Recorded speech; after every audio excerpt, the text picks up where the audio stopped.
Once upon a time, the Fiat 500 was the people's car of post-war Italy. Tiny, iconic, and unmistakably cool. But times have changed. The world's bigger, faster, louder. In a world where SUVs are growing larger and heavier, one car dares to zig while others zag. It's small. It's stylish. It's Italian.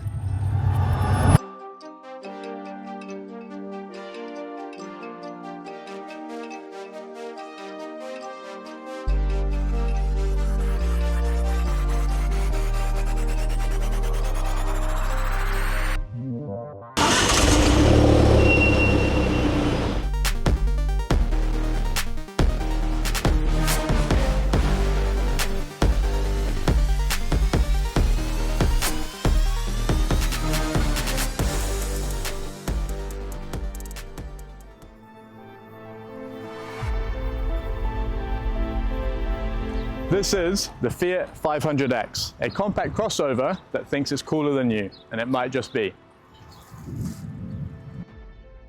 Right, let's talk styling. So you've got that unmistakable Fiat 500 face. They go nicely into these round LED lights. And the lines across the body, they're kind of compact but aggressive, and they just flow really nicely across the edge of the car. So for the size of it, it just really gives it some pop.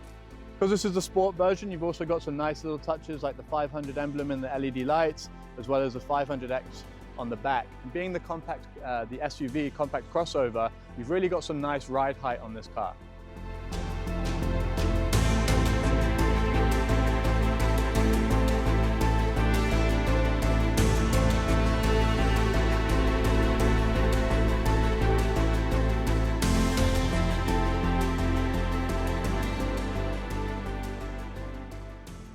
Okay team, let's talk tech and go for a little drive. So there's some nice touches on this car, such as keyless entry over here, just on the driver's side.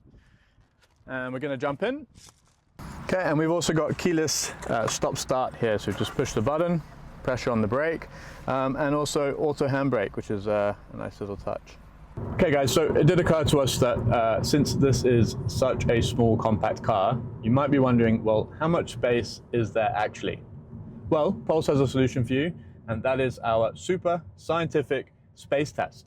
Now, you should be very excited about this because we are, and we are pulling out the big guns today for you, and we're getting 3 of Bahrain Rugby Club's fully grown rugby team players, and we're going to get them into the back to show you just exactly how much space there is.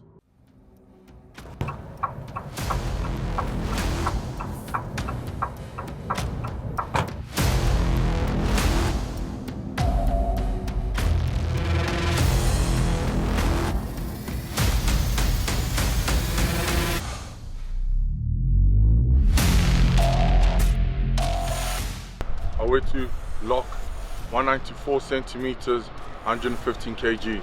Hank, lock 196 centimeters, 118 kgs. Sandeep, I'm not a rugby player, 6'2", 108 kgs. Shotgun!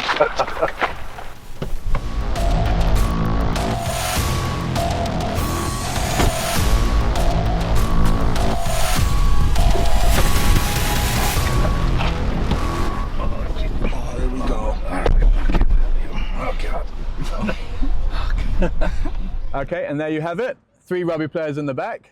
Well, 2 rugby players and Sandeep. How are we feeling, guys? Pretty good, if you don't mind a couple of elbows in your side. All right, so official verdict, pretty roomy, a little bit roomy, depends who's in the back. Yeah, no few tears, but no blood. Okay team, so that's our super scientific space test done. Let's have a quick look inside the car. So we'll just show you around some of the storage compartments and the options that you have inside. So as you can see, this fits a nice big water bottle over here in the corner. Getting into the car, we've got 2 cup holders in the center, just over here. This armrest, it moves back and forth, and we have a little storage cubby hole in the center, pretty standard, I think. Over here at the top, we've got our top storage sensor just here, as well as our standard glove compartment box. The seats do come in various options. You can get a full leather kit out in the middle. This is a leather synthetic, so I think it's called, or the nickname might be scuba vinyl. So it's a bit of a mix of vinyl and leather, along with the fabric seats just over here. Let's have a little look in the back. So standard fire extinguisher. We do have a USB port just here in the back, as well as 2 USB ports in the front that I didn't show you. As you saw, we safely got 3 people in the back. Maybe not too comfortable, but definitely 3 big lads. Over into the boot. It's a fairly big boot. It's not bad at all. It's not the largest boot that we have that's out there, but it's definitely not bad at all. It does have the 60-40 seat fold. So if you just stay over this side, you can see from here, we can pull down either a small side or the double compartment over here to make that bit of extra cargo space. Let's talk a little bit of performance. So the engine is a 1.4 litre, 4-cylinder turbocharged engine with a 6-speed automatic transmission. It's got Tiptronic as well, so you can flip over and get control of those gears whenever you want to. This particular model is a front-wheel drive, but if you spec up the car, you do have the options of an all-wheel drive as well, which is helpful if you're a bit off-road or on off-road. This particular engine then is giving out 138 brake horsepower, 0 to 100 kph in 9.8 seconds, and a top speed of 190 kilometers per hour. So let's face it, not stats or speed to really boast about, but then whoever's buying a Fiat 500X or looking to drive one is definitely not driving for it for top speed. We just want a compact car, gets us from A to B nice and comfortably, and also in style.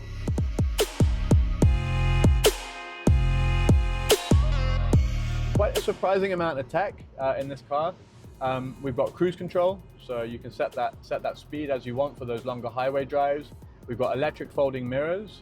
We have electrochromatic rear view mirrors. So what does that mean? That means that when there's a light shining into your mirror, it will actually dim for us, just to remove any glare. We've got a 3.5-inch cluster display over in the center here, and that supports both Apple CarPlay and Android Auto. It's got the auto idle button, which if you happen to be driving to Europe from the Middle East, then lucky you. If you live in the Middle East, then it's a little bit of a bummer because you've got to keep turning it off every time you start the engine. On the positive point though, we do have adaptive turning headlights. So as you start to turn the corner, we have a little side light that comes on, which I have to say is a super helpful little gadget for the lights.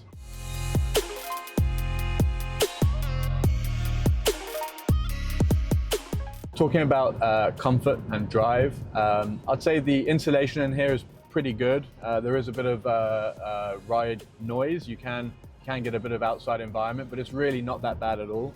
The comfort of the drive, I have to say honestly, from my perspective, it's really good. It's very comfortable. Now, I drive day-to-day a GTI, and that kind of pushes me to always drive a little bit faster, and I'm kind of unable to not do that in a way. But in here, I find myself driving a little bit slower. Now, for sure, that will be down to the engine size, should I say. But also, it's just, I don't know, you're just a bit more comfortable driving at a slightly slower speed. It also has another benefit in this car is the ride height.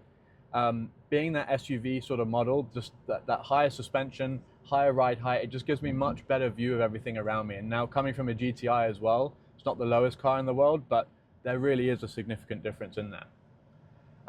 Talking about price point, so it really is quite an affordable car, especially for an Italian-made anything. So in the Middle East, you're looking anywhere from about 7,000 Bahraini dinars to about 10,000, which frankly is not that bad for a brand new car. So if you're looking at this second hand in a year or two, still get that warranty option, could be a really nice option for you. Okay, so we're going to show you a dead stop start. So you can see what sort of power really is in the engine. We're off the beaten track a little bit, so nice and safe. We're basically just going to put this into drive, turn off the handbrake, AC off for a bit more power availability, and we're going to go.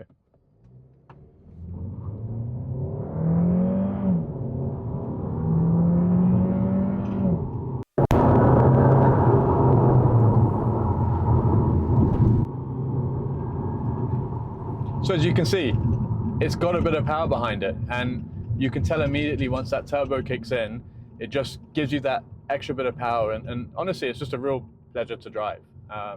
It's not got loads of power, so don't expect some sort of race car, but it's got the power when you need it. So yeah, great little engine.